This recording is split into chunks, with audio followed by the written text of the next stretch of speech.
जी हाँ दोस्तों, मैं आसिफ खान आपका दोस्त एक बार फिर से लेकर आई हूँ आपके अपने यूट्यूब चैनल ईटेक कंप्यूटर एजुकेशन की क्लासेस में एक टैली की जनरल एंट्री की वीडियो। रिसेंट वीडियोस जो थी हमारी जनरल एंट्री की वो सारी की सारी हमने अभी तक पहुँचाई हैं और उसमें कोशिश की है कि आप तक धीरे धीरे सारी चीज़ें स्टेप बाय स्टेप क्लियर करते चलें। अब तक की जितनी भी हमारी वीडियोज़ थी वो सारी की सारी आप देख चुके हैं। अभी जो नेक्स्ट वीडियोज़ है जो हमारी करंट की वीडियो है, हम उस वीडियो के अंदर जो जनरल एंट्री की जो मेन एंट्री होती है, एक्चुअली रेंट की, रिटर्न की, एक्सपेंसेस की या सेल्स या परचेज की जो एंट्री होती हैं वो किस किस तरह से हम डिफाइन कर सकते हैं, किन किन तरीकों से उनको मॉडिफिकेशन कर सकते हैं, वो सारी चीज़ें मैं इस वीडियो में आपको बताने वाला हूँ। जनरल एंट्री के अंदर रिटर्न की एंट्रियों का बहुत ज़्यादा ध्यान रखा जाता है। कई बार गुड्स रिटर्न करने पड़ जाते हैं और गुड्स को रिटर्न लेना भी पड़ जाता है। तो उस स्थिति में मतलब उस कंडीशन में आपने किस एंट्री को किस तरह से एक्सेप्ट करनी है वाउचर के अंदर या किस तरह से उसको चढ़ानी है, उसको रोज नाम से मतलब जर्नल एंट्री को किस तरह से बनानी है, वो सारे स्टेप्स मैं इजीली आपको इस वीडियो में समझाऊंगा। वीडियो को शुरू करने से पहले चैनल को subscribe and like and share जरूर कीजिएगा। वीडियो में अंत तक बने रहिएगा और मैं शुरू करता हूँ अपनी ये चैनल की वीडियो।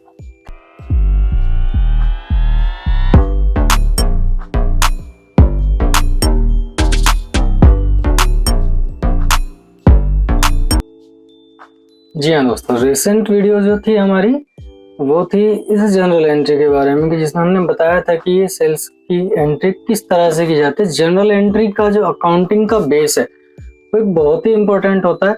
जनरल एंट्री के अंदर जितनी भी चीजें होती हैं, सेल्स की, परचेज की, हर एक एंट्री को उसके अलग अलग वाउचर के हिसाब से पास करना होता है। तो हमने ये चीजें बिल्कुल क्लियर करनी पड़ेंगी कि हम जो एंट्री चढ़ा रहे हैं वो किस तरह से चढ़ाएंगे, उस एंट्री को आइडेंटिफाई किस तरह से हमें करना चाहिए अकाउंटिंग के अंदर। तो रिसेंट वीडियोस में जो बनाई थी हमने, जितनी भी एंट्री बनाई थी वो सब आपने देखी। अब नेक्स्ट एंट्रीज कुछ ऐसी हैं जिसमें आपको खुद आइडेंटिफाई करना होगा कि हम किस एंट्री को किस तरह से चढ़ाएंगे।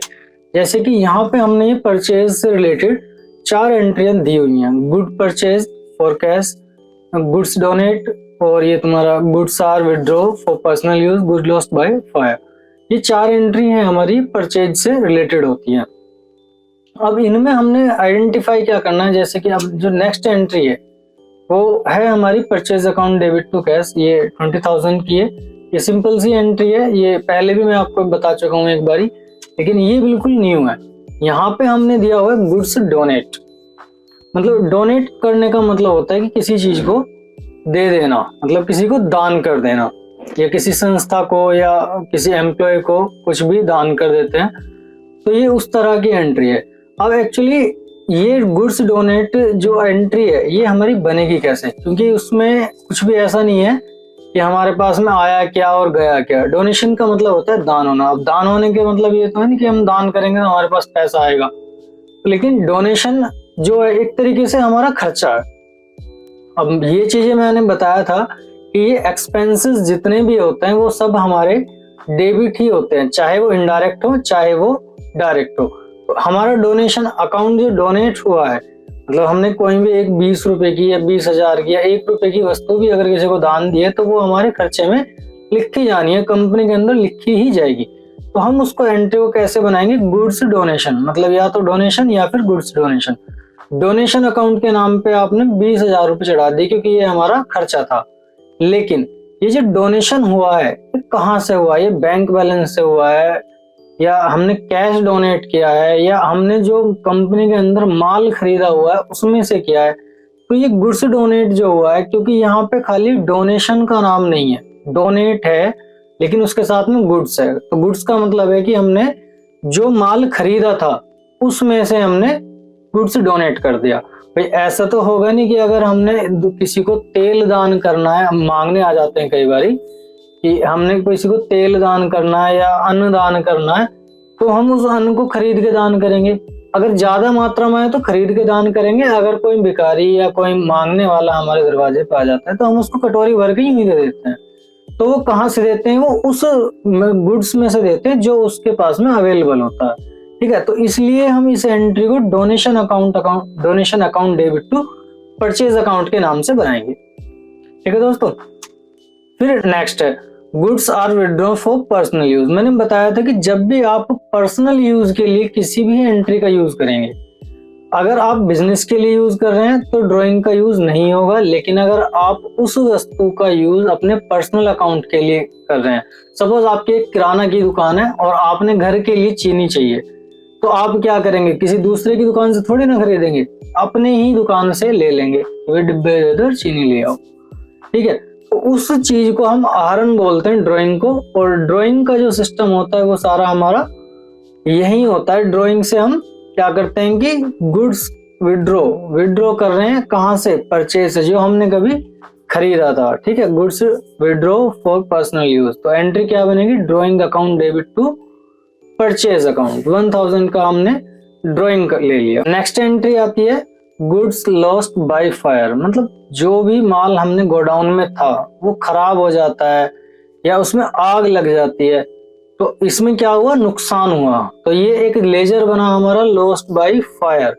लॉस्ट बाय फायर का मतलब है कि हमारा जो गुड्स था या हमने माल खरीदा हुआ था वो आग से जल के खराब हो गया, नुकसान हो गया, तो हमने नुकसान है तो हमारा खर्चा ही हुआ, तो हमने क्या करना, lost by fire account debit to purchase account. कहाँ से जला, वो परचेज में से जला जो हमने गुड्स गोडाउन में रखा हुआ था। नेक्स्ट एंट्री आ जाती है आपकी सेल्स टाइप की एंट्री है। अगर हम कोई भी माल बेचते हैं, ठीक है, अगर हम कोई भी अपना माल बेचते हैं, वो चाहे कैश की मदद से बेचें, बैंक की मदद से बेचें या किसी पार्टी को बेचें, आप यहाँ देख रहे होंगे यहाँ कैश बैंक डेबिटर्स, मतलब लेनदार या बैंक या कैश।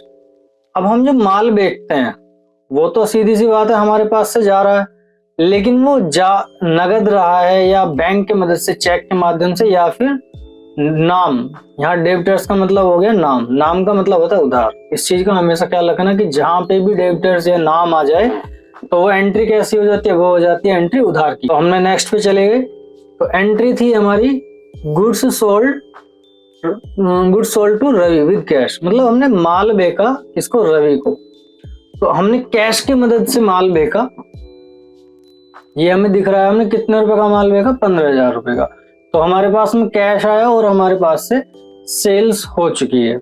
लेकिन एक चीज मैं आपको यहाँ छोटी सी चीजें बता दूं, देखो जब ऐसा कभी नहीं होता कि किसी भी बिजनेस के अंदर कि हम जितना माल लाएं वो उतना ही हम कंज्यूम कर ले, ऐसा भी होता है कई बार कि हम उस माल को वापस भेजते हैं। सपोज हमने कोई चीनी मंगा ली जैसे, या ऑयल मंगा लिया, या हमने कोल्ड ड्रिंक मंगा ली और हमने 10,000 रुपए की मंगाई और उसमें सपोज 2,000 रुपए की खराब निकल गई, या एक कट्टा खराब निकल गया, बोतल खराब निकल गई, तो हम उसको वापस कर देते हैं। तो ऐसी भी कंडीशन में हमने रिटर्न की एंट्री बनानी है कि रिटर्न की एंट्री को हम कैसे पहचानेंगे कि जो ये माल है ये हमारा सेल्स का है या गुड्स का है। वही चीजें मैं आपको इसमें समझाऊंगा, इस चीज को ध्यान से देखना। तो ये एंट्री है एक हमारी गुड्स रिटर्न बाय रवि। हमने क्या किया था, यहाँ पे रवि को माल बेचा था, क्या किया हमने, यहाँ माल बेचा रवि को, goods sold to Ravi with cash, 15,000 रुपए का माल हमने इसको नगद दिया। लेकिन यहाँ पे क्या है, गुड्स रिटर्न बाय रवि 3,000, मतलब रवि को जो हमने माल बेचा वो रवि ने वापस किया है। अब यहाँ पे जो एंट्री बनी है गुड्स रिटर्न वाली, अब इस चीज का हम कैसे आइडेंटिफाई करेंगे कि ये सेल्स रिटर्न है या परचेज रिटर्न है, तो इस चीज का हमने यहाँ पे देखना है। देखो मैंने 5 सुपर लेजर बताए थे कि एक ऐसे ही 5 लेजर हैं जिनको हमने चेंज करना पड़ता है, तो उनमें से एक लेजर यही है परचेज रिटर्न का और सेल्स रिटर्न का। तो हम इसमें से कैसे आइडेंटिफाई करेंगे, देखो जो रिसेंट एंट्री है यहाँ पे क्या है कि हमने रवि को माल बेचा, ठीक है, यहाँ पे उसने कैश खरीदा था, तो जरूरी नहीं है कि हमने यहाँ पे नाम लिखना है क्योंकि कैश लिखा हुआ है लेकिन नाम भी है, तो ऐसा नहीं है कि हमने कैश दिया तो ये नहीं पता कि किसको दिया है, लेकिन नाम भी है। तो अब हमने यहाँ क्या करना है, goods return account debit to Ravi account. अब रवि ने जो माल दिया है, रवि ने जो वापस माल दिया है वो 3,000 रुपए का, देखो रवि तो लेनदार हो गया, वो नीचे चला गया, लेकिन अब रवि दे रहा है तो वो क्रेडिटर हो गया। अब गुड्स रिटर्न का कैसे पहचान करेंगे, किसी भी एंट्री के अंदर या किसी भी लेजर के अंदर आपने देखा होगा कि अगर परचेज अकाउंट या परचेज रिटर्न हम चढ़ाते हैं तो चढ़ता परचेज में ही है, लेकिन उसको हम क्रेडिट करते हैं। ऐसे ही सेल्स का है, सेल्स हमेशा सेल्स अकाउंट के ही अंदर चढ़ेगी, लेकिन उसको हम डेबिट करते हैं। तो जो भी रिटर्न आपके डेबिट वाले सेक्शन में आ जाती है उस रिटर्न को हम सेल्स रिटर्न कहते हैं। ठीक है, इस बात का ख्याल रखना, ये एक बहुत ही इंपॉर्टेंट चीज होती है रिटर्न्स वाली एंट्री में। जो भी रिटर्न हमारी डेबिट वाले सेक्शन में आती है वो हमने सेल्स रिटर्न रखनी है। ठीक है, फिर नेक्स्ट चलते हैं, परचेज गुड्स फ्रॉम राजन। यहाँ पे माल खरीदा गया है 5,000 रुपए का राजन से। ठीक है, राजन से हमने यहाँ पे माल खरीदा, माल खरीदने के बाद में उसकी एंट्री बन जाएगी परचेज अकाउंट डेबिट टू राजन, क्योंकि राजन देने वाला हुआ और हमारे पास क्या आया, वो परचेज गुड्स आ गया। ठीक है, गुड्स आ गया हमारे पास में। Next entry, goods return to Rajan. यहाँ पे क्या था, परचेज गुड्स फ्रॉम राजन, मतलब परचेज किया था राजन से, अब यहाँ पे राजन को माल वापस दिया जा रहा है। तो वही सेम डेफिनेशन रहेगी यहाँ पे भी, यहाँ राजन पाने वाला हुआ, और यहाँ जो ये गुड्स रिटर्न है, मतलब जो क्रेडिट वाले सेक्शन में आएगी एंट्री रिटर्न की, वो हमारी परचेज रिटर्न कहलाएगी। ठीक है दोस्तों, ये एक बहुत ही सिंपल सा वे है, लेकिन अगर इसको आप इस तरीके से याद रखेंगे कि आइडेंटिफाई की किस जगह कौन सी एंट्री आनी है, तो आप इजीली इन जनरल एंट्री को समझ पाएंगे और अच्छे से आपको ये इस चीज का पता चल जाएगा। नेक्स्ट वीडियोस में मैं और इसी तरीके की एंट्री लेके आऊंगा जो आपके इस कंफ्यूजन को, बहुत सारी चीजों को बिल्कुल क्लियर कर देगी। ठीक है दोस्तों, वीडियो में अंत तक बने रहने के लिए धन्यवाद। वीडियो को लाइक एंड शेयर जरूर कीजिएगा।